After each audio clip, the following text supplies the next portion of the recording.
Morning, everybody. Thank you for joining us. Let's begin with chapter 8, verse 17. Chapter 8, verse 17, Moshe Rabbeinu continues to speak to the Jewish people, and he is urging them to remember God in their lives. And that, of course, the more they remember God, the more they'll be inspired to keep God's directives. You'll be inclined to say in your heart, my strength and the might of my hand did for me this. Chayil is normally a language associated with war, like a chayal, of course, is a soldier, that this strong thing, it was me. It wasn't God that helped me, it was me. Verse 18, if you think that to yourself, remember Hashem, your God. He is the one who gives to you. By the way, it's just worth noting, the tense here is in the present tense. It's not in the past tense. It's not remember how God helped you. Remember how God helps you, that he gives you the strength to do these wondrous things. So he gives you the strength to fulfill his covenant, that he swore to your fathers, like on this very day. Just to get a little more of a perspective from the Ramban. Ramban on Pasuk Yud Ches. Yadua, it's known. Ki Yisrael giborim v'anshi chayil l'milchama. The Jewish people, this generation, had military success, and of course will continue to have great military success when they go into Israel. The Jewish people in different psukim in the Torah are compared to lions and a wolf that tears, in other words, really dangerous, fierce animals. Umalche Knan b'milchama nitzchu osam. And they're going to be victorious. They have been victorious over these different kings. Therefore,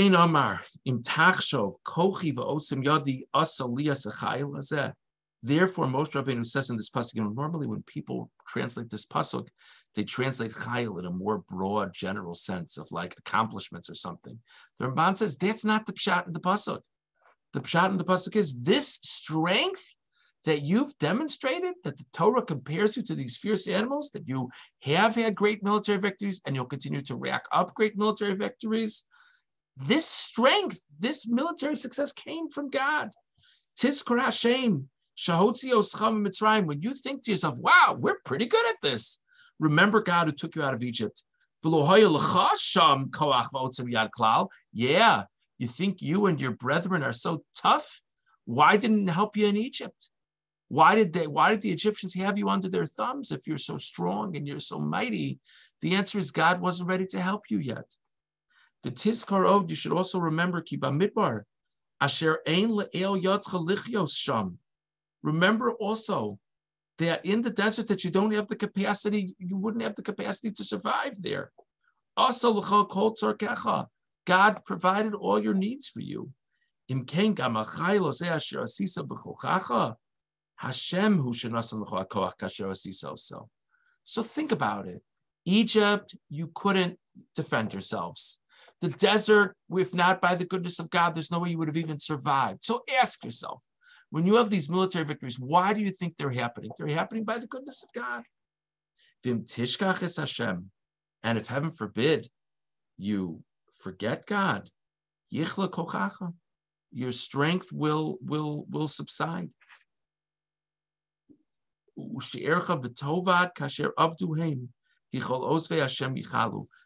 remember those other nations that fell to you? You'll fall too if you forget that it's God who's helping you. It's about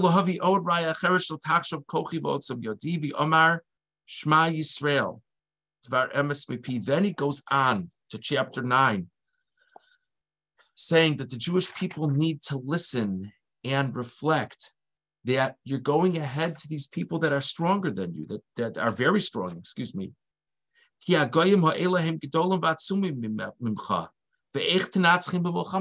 Ask yourself, how in the world will you conquer these mighty forces in the land of Israel? They have these big cities that are fortified up to the heavens. How in the world are you going to conquer them? Shesham am gadol v'ram b'nei anakim. Shaytoyadatim namaraglim shara osam. Remember the giants? You heard about the giants from the spies. Your parents heard about the giants from the spies. They were terrified. Guess what? They're still there. The spy said you no one can stand before the giants. When all of this becomes clear to you,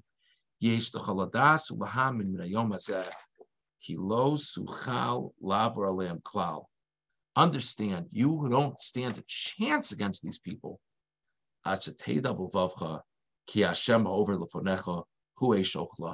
Until you know in your heart that God who passes before you is a consuming flame. He'll conquer these nations, he'll humble them.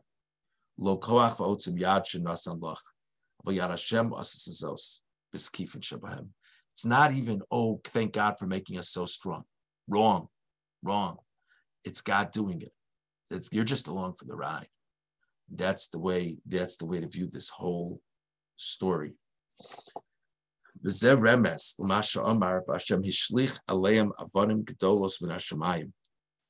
Yoshua talks about those who were standing against the Jews, that God cast upon them great stones from the heavens. It says there was no other military experience like this, that God was so clearly fighting for the Jewish people. He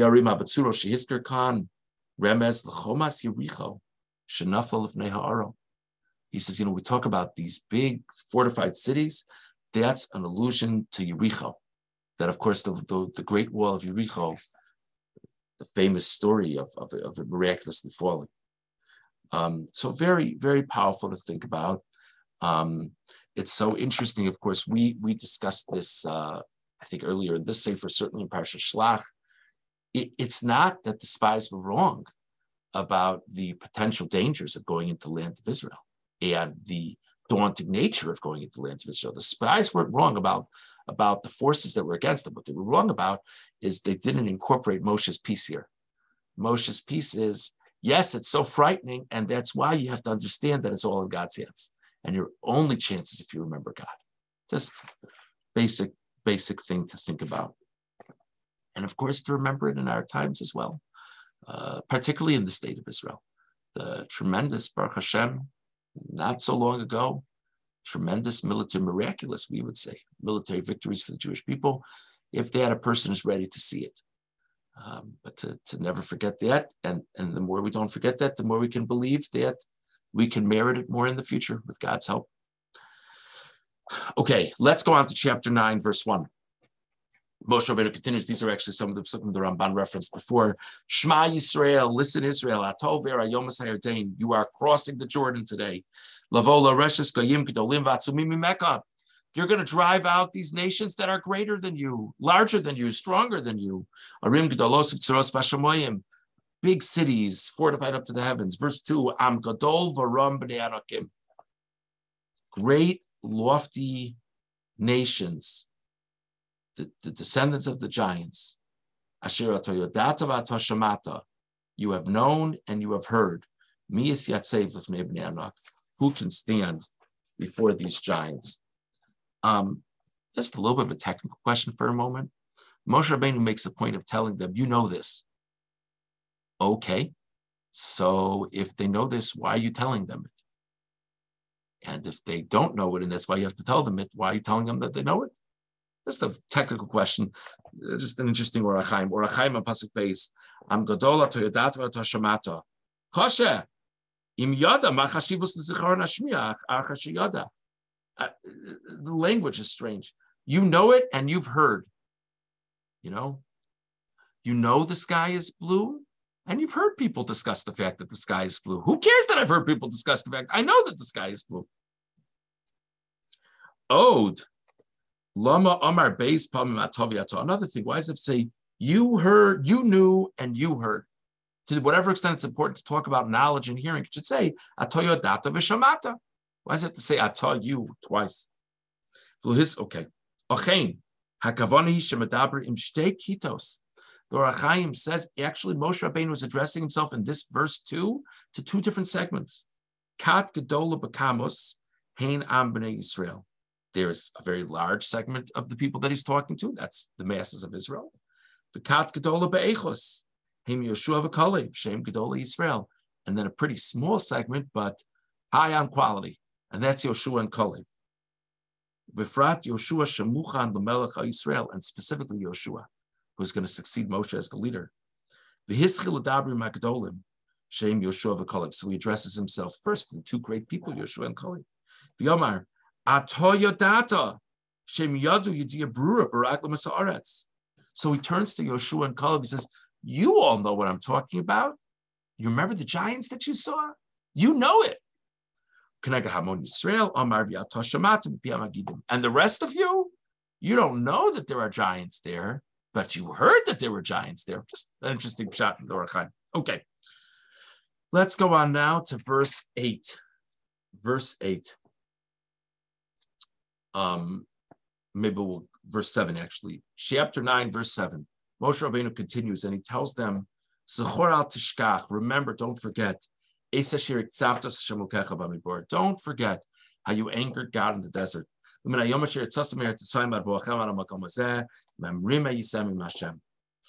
the day that you left Egypt until this very day, you've been rebellious to God. Verse 8. At Har Sinai, you angered God. And God became very angry at you and wanted to destroy you. Okay, why is Moshe bringing this out here? Ramban and Pasuk Ches. V'charev hiktzavtem es Hashem. Kodem sheyiftach lehem bir Torah klal. Moshe Rabbeinu is actually going to soon get into a review of certain mitzvahs. If you remember, we discussed this at the beginning of Sefer Dvarim, that it's not only Moshe's musar, Moshe's rebuking them or inspiring them. There's a lot of some new aspects of mitzvos, some reviews of mitzvos. So says the Ramban, before Moshe gets there, which it is going to be soon,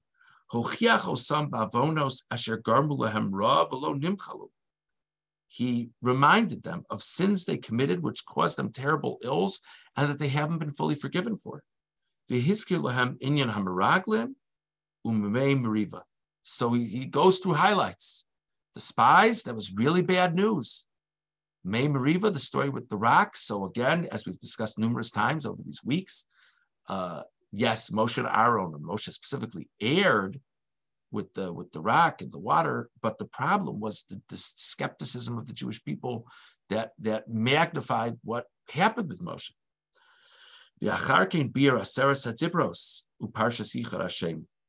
And then afterwards, he talks about the 10 Commandments and the uniqueness of God. He's here in Binyan Avodah Zaras, Haras Rabos. He urges them numerous times not to worship idols. He gives general directives about mitzvos. And he tells them all of the mitzvos are good, and all this good in the world is just waiting to be showered upon you in the merit of performing the mitzvos. Now Moshe Rabbeinu wants to get down to the nitty-gritty of specific mitzvos. But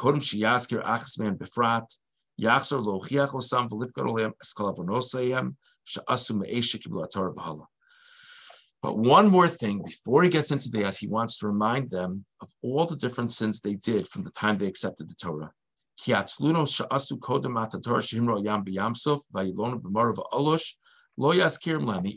doesn't mention all the complaints the Jewish people filed from the time they left Egypt until Sinai. The level of responsibility that they held was much greater once they accepted the Torah. They accepted the covenant. So Moshe Rabbeinu was focused on that. That's why he starts here with, you angered God at Sinai. He talks about the golden calf. So we discussed this morning a very beautiful Ramban regarding the perspective the Jewish people need to have about the military successes that have occurred and that will occur. We discussed the Orach Chaim about who Moshe Rabbeinu was speaking to when he talks about the giants. And we discussed this Ramban explaining why certain sins are discussed here and certain sins are not discussed here.